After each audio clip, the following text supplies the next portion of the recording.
Hello दोस्तों, स्वागत है आप सभी का आपके अपने चैनल गोमंत इंस्टीट्यूट में।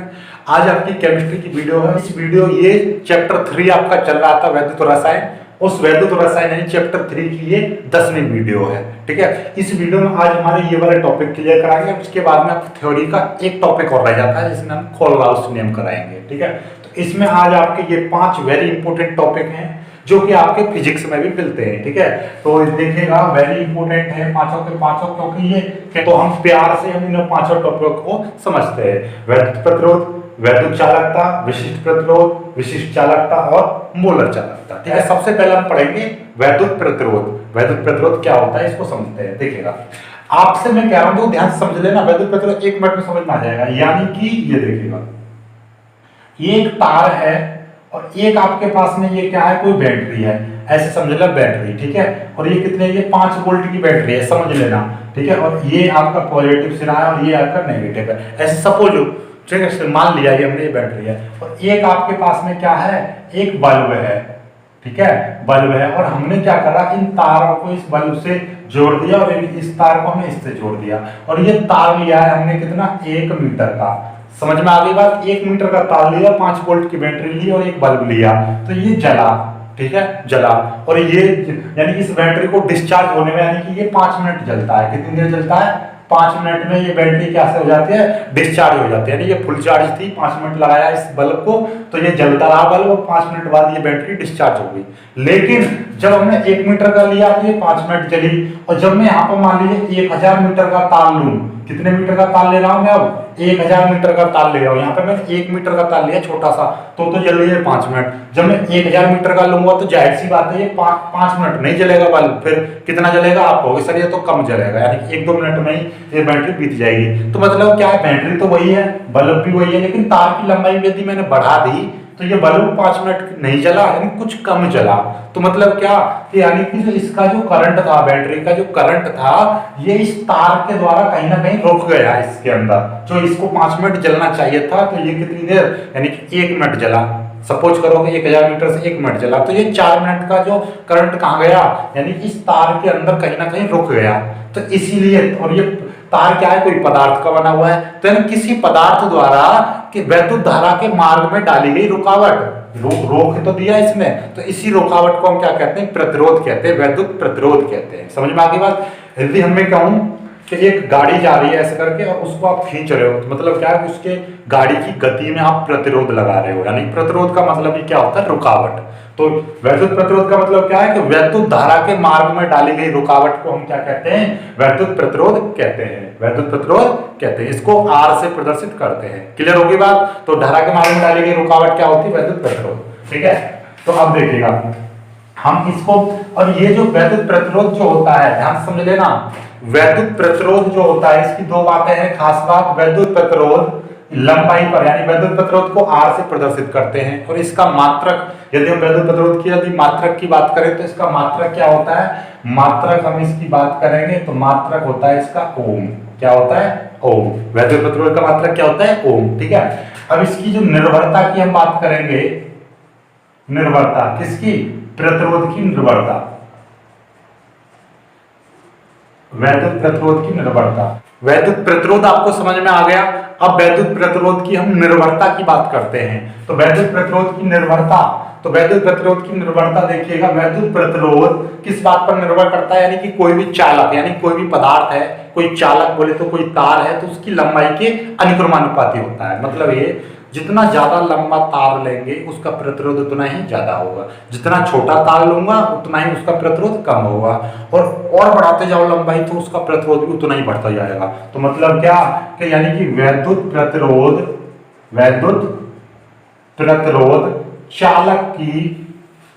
चालक की लंबाई के अनुक्रमानुपाती होता है, अनुक्रमानुपाती होता है, अर्थात R अनुक्रमानुपाती है। इसका मतलब क्या है कि तार की लंबाई, यानी किसी भी चालक की लंबाई जितना ज्यादा लूंगा उसी चालक का प्रतिरोध भी उतना ही ज्यादा, यानी उतना ही बढ़ता जाएगा, यानी कि ये भी बढ़ता जाएगा। इसीलिए हम कि यानी कि हमें जो बैटरी का तार है यानी ज्यादा लंबा लेंगे तो उसका क्या हो जाएगा, प्रतिरोध भी उतना ही ज्यादा हो जाएगा। अब दूसरी बात आपको खास याद रखनी है कि यानी कि जो वैद्युत प्रतिरोध है, ठीक है, मैं सीधे वैद्युत प्रतिरोध का मतलब प्रतिरोध, यानी कि चालक के अनुप्रस्थ काट के क्षेत्रफल, अनुप्रस्थ काट क्षेत्रफल, अनुप्रस्थ काट क्षेत्रफल समझ रहे हो? जैसे देखिएगा, मैं इसको काट दिया, मैं ऐसे कैंची से काट दे रहा हूँ, काटने के बाद में ऐसा दिखाई देगा, तो ये इसका अनुप्रस्थ काट का क्षेत्रफल है। यानी तार की मोटाई कितनी, अरे क्या गलत इशारे में समझना, यानी तार की मोटाई कितनी है उसको हम बोलते हैं अनुप्रस्थ काट का क्षेत्रफल। ठीक है, क्लियर हो गया? तो ये तो यानी कि ये जो वैद्युत प्रतिरोध है अनुप्रस्थ काट के क्षेत्रफल के क्या होता है, व्युत्क्रमानुपाती होता है। व्युत्क्रमानुपाती मतलब क्या, आर ये व्युत्क्रमानुपाती का मतलब 1 में ए लगा दिया, मतलब ये कि ए का मान जैसे जैसे बढ़ाऊंगा तो आर का मान वैसे वैसे घट जाएगा। यानी कि तार जितना मैं मोटा लेता जाऊंगा उसका प्रतिरोध उतना ही कम होता जाएगा। मींस ये कभी तुमने देखा होगा, एक शहर से दूसरे शहर तक हम लाइट को ले जा रहे हैं, यानी कि वैद्युत धारा को ले जा रहे हैं, तो उनके तार बहुत मोटे होते हैं। कभी तो तुम बोले 60,000 वाली लाइन देखिए तो उसका तार कितना बहुत हैवी वाला होता है। तो मतलब क्या है, जितना ज्यादा मोटा तार होगा उसका प्रतिरोध उतना ही कम होगा, जितना लंबा तार होगा उसका प्रतिरोध उतना ही ज्यादा होगा। क्लियर होगी बात? समझ पाए बातों को? तो ये क्लियर है, ठीक है। तो इसका समझ पाए, इसका स्क्रीनशॉट ले लेना। अब प्रतिरोध, विशिष्ट प्रतिरोध को देखो ध्यान से समझिएगा, ये वेरी इंपॉर्टेंट है, ये समझ लो, स्पेशल इंपॉर्टेंट तो यही है। ये फिजिक्स में भी, केमिस्ट्री में भी है, दोनों में से एक में जरूर आ सकता है 2021 में, इसलिए इसको ढंग से समझना है आपको। विशिष्ट प्रतिरोध को देखो ऐसे समझेंगे। अभी हमने क्या किया जाना था कि जो प्रतिरोध, ये वाला प्रतिरोध चालक की लंबाई के अनुक्रमानुपाती होता है और ये प्रतिरोध उसके क्षेत्रफल के व्युत्क्रमानुपाती होता है, यही बात पढ़ी थी। तो हम इन दोनों समीकरणों को मिला दूं तो ये L तो ऊपर आ जाएगा, A नीचे आ जाएगा। ये चीज समझ पाए बातों को? अब यहां से हमने क्या किया, R बराबर, इस चिन्ह को हटाते हैं हम, इस समानुपाती के, यानी इस चिन्ह को हटाते हैं, इसका मतलब प्रोपोर्शनल यानी समानुपाती, ठीक है, इस चिन्ह को। अब बोलोगे सर यहाँ पर तो ये समानुपाती है, यहाँ पर व्युत्क्रमानुपाती, ऐसा क्यों? देखना दोनों का मतलब देखिएगा, चित्र दोनों का एक ही है, मतलब ये सिंबल तो एक ही होता है। ये डिपेंड करता है, अगली वाली चीज को देख के बताया जाता है कि अनुक्रमानुपाती है या समानुपाती है। देखिएगा कैसे, कि यदि ये दोनों एक दूसरे के आमने सामने हैं तो ये कैसे समानुपाती बोलेंगे या इसको अनुक्रमानुपाती कहेंगे। मतलब ये है इसका कि जैसे जैसे ये चीज बढ़ाएंगे हम वैसे वैसे ये बढ़ेगा। अब इसका व्युत्क्रमानुपाती क्यों है? क्योंकि ये बट्टे में आ रहा है, इसमें और इसमें। यदि मैं इस चीज को ऐसे लिख देता 1/L, तो चिन्ह तो अभी भी यही है, लेकिन अब बोलेंगे L और R क्या है, दोनों व्युत्क्रमानुपाती हैं। लेकिन यहाँ पर ये व्युत्क्रमानुपाती और ये समानुपाती है। समझ पाए बातों को? यानी कि जब भी कभी भी हम 1/, में लिख देते हैं तो ये व्युत्क्रमानुपाती होता है, लेकिन चिन्ह वही रहता है। समझ में आ गई? तो जब इस चिन्ह को हटाते हैं तो एक बराबर का साइन आता है, एक इसमें कोई भी कांस्टेंट जुड़ता है। क्या जुड़ता है? कोई भी एक कांस्टेंट जुड़ता है। तो यहाँ पर जो कांस्टेंट जुड़ेगा वो क्या, रो। इसको क्या बोलते हैं हम, रो, ठीक है। इसको बोलते हैं RHO, रो, ठीक है, रो, ठीक है। वैसे तो होता है रहो, होता है रहो, रो बोलते हैं उसे, ठीक है। तो ये रो है, L/A, ये आ गया। समझ पाए बातों को? तो ये इसी को, यानी कि ये रो है, ये एक नियतांक है, यानी कि ये एक क्या है, ये एक नियतांक है, यानी कि कांस्टेंट है, जिसे हम विशिष्ट प्रतिरोध कहते हैं, जिसे विशिष्ट प्रतिरोध कहते हैं।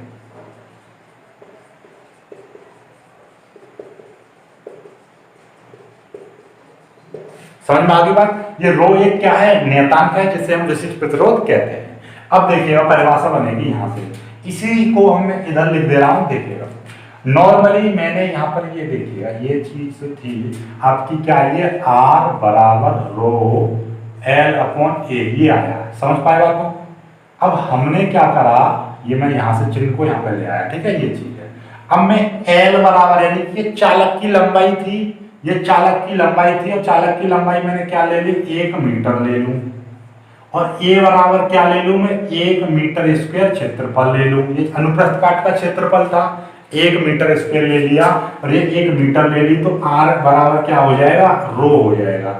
ये बराबर आ गई, तो ये क्या था, R वैद्युत प्रतिरोध था, और ये क्या था, ये आपका विशिष्ट प्रतिरोध था।